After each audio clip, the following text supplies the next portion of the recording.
Assalamualaikum warahmatullahi wabarakatuh. Selamat pagi anak-anak. Semoga kita semua dalam keadaan sehat dan kalian masih tetap semangat untuk belajar. Bertemu lagi dengan saya di pelajaran pemrograman dasar. Pada pertemuan ini saya akan membahas tentang materi struktur algoritma.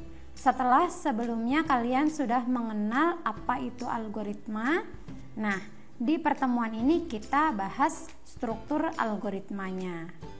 Sebelum kita mulai pelajaran ini, alangkah baiknya kita berdoa menurut agama masing-masing agar apa yang nanti akan kita pelajari bisa bermanfaat untuk kalian ke depannya.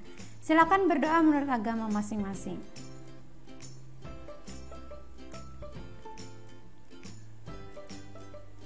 Bisa diakhiri. Langsung saja kita masuk pada materi struktur algoritma. Apa sih sebenarnya struktur algoritma itu? Struktur algoritma itu adalah urutan bagaimana pemrosesan instruksi dalam algoritma dilakukan dan juga bagaimana struktur instruksi algoritma tersebut dibangun. Jadi nanti kita akan tahu bagaimana algoritma itu dijalankan oleh program. Instruksi-instruksi yang ada di dalamnya itu seperti apa dan akan diproses seperti apa. Itulah struktur algoritma. Ada 3 struktur algoritma yang harus kita ketahui. Yang pertama adalah sequence atau berurutan.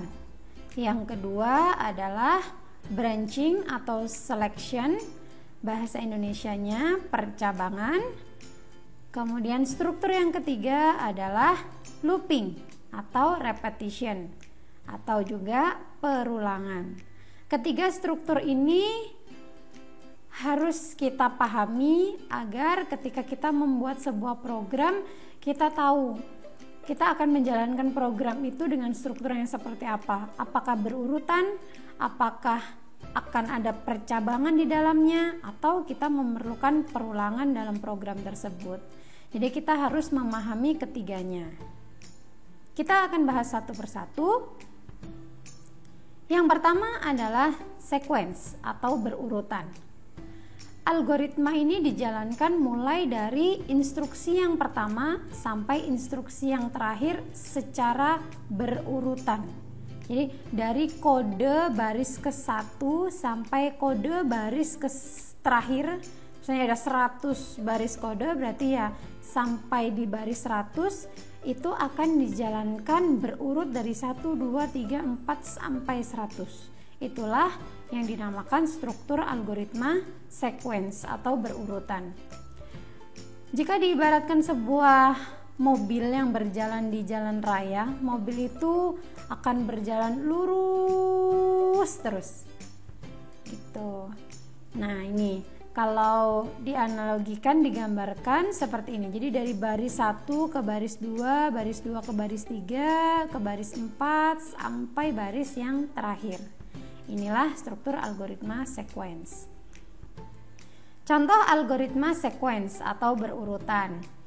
Pada pertemuan sebelumnya di materi algoritma, kalian sudah membuat beberapa algoritma. Nah, algoritma yang sudah kalian buat di materi algoritma kemarin itu adalah contoh dari algoritma sequence. Nah, saya akan berikan contoh lagi untuk algoritma sequence, yaitu pengurangan 2 bilangan. Kalau kemarin kalian membuat perkalian 2 bilangan, kemudian kalian membuat algoritma luas persegi dan konversi suhu, sekarang algoritma pengurangan 2 bilangan. Kesemuanya itu adalah contoh dari algoritma sequence atau berurutan karena dijalankan dari baris 1 sampai baris terakhir secara berurutan. Kembali lagi ke contoh algoritma sequence untuk pengurangan 2 bilangan. Algoritmanya sebagai berikut. Yang pertama, masukkan bilangan pertama, kemudian masukkan bilangan kedua. Ini input ya, kemudian habis input kita proses. Hitung dengan rumus bilangan pertama dikurangi bilangan kedua. Setelah kita proses, kemudian kita output, tampilkan hasilnya. Ini adalah contoh dari algoritma sequence atau berurutan. Dijalankan dari nomor 1, kemudian ke nomor 2, ke nomor 3, dan nomor 4. Kita ke struktur algoritma yang kedua, yaitu branching atau selection. Bahasa Indonesianya adalah percabangan. Algoritma yang dihadapkan pada suatu cabang di mana program harus memilih dari beberapa pilihan sesuai dengan syarat atau kondisi tertentu. Nah, kalau sequence tadi berurutan aja, lempeng aja jalannya. Kalau percabangan, jika diibaratkan sebagai mobil, dia akan menemui simpang. Dia akan lurus atau belok ke arah simpang itu. Mobil ini harus kemana? Apakah lurus atau belok? Itu sesuai dengan syarat atau kondisi tertentu. Jika mobil ini harus belok kanan, di syaratnya harus belok kanan, ya dia harus belok. Tapi kalau di syaratnya dia harus lurus, maka dia akan berjalan lurus. Jadi di struktur algoritma ini itu kita algoritmanya dihadapkan pada sebuah cabang di mana harus memilih, tidak bisa kita dua-duanya, harus memilih salah satu sesuai dengan syarat atau kondisi tertentu. Nah, ini kalau digambarkan, jadi dari baris pertama, jika di baris pertama ini syarat atau kondisinya mengharuskan ke baris kedua, maka dia akan ke baris kedua. Kalau di pertama ini kondisi atau syaratnya mengharuskan dia ke baris ketiga, maka dia akan ke baris ketiga tanpa memperdulikan yang baris 2. Begitu juga tadi, kalau dia harus ke baris 2, maka dia tidak akan ke baris 3. Seperti itu. Jadi dia harus memilih salah satu. Memilih yang kedua atau yang ketiga sesuai dengan syarat atau kondisi tertentu. Contoh. Sekarang saya berikan contoh algoritma untuk branching atau selection atau percabangan. Syarat menonton film tertentu. Nah, kita tahu film-film saat ini itu ada batas usia yang harus kita patuhi. Misalnya, kalau film remaja berarti 13 plus. Kalau film-film dewasa berarti 18 plus. Film-film yang sadis misalnya ada pembunuhan, ada perkelahian dan sebagainya, biasanya juga 17 plus. Nah, ini salah satu contoh algoritma dari percabangan. Kita lihat algoritmanya. Yang pertama, masukkan usia. Ini inputnya.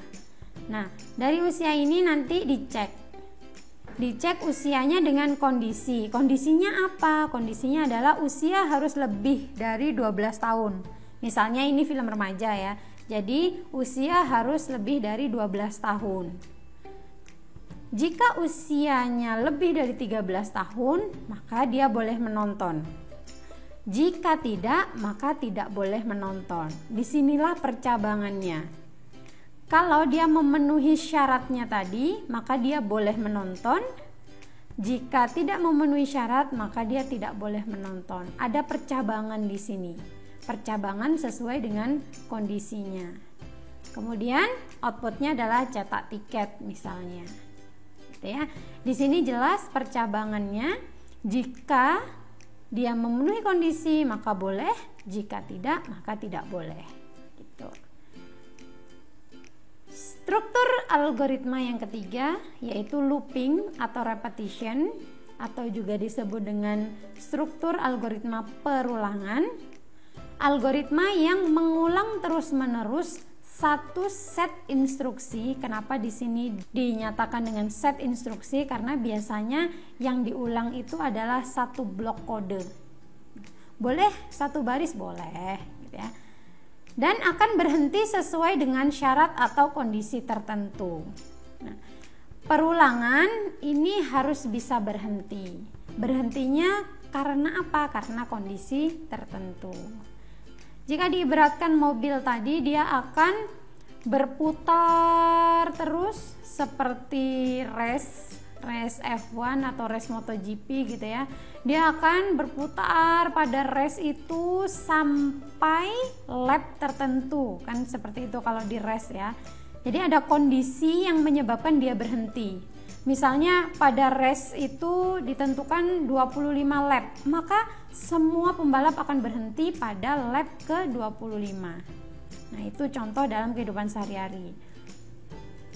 Untuk baris programnya bisa digambarkan seperti ini. Jadi dari baris 1 ke 2, dari baris 2 ke 3, dari baris ketiga ulang lagi ke baris pertama, begitu seterusnya sampai kondisi tertentu yang mengharuskan dia harus berhenti.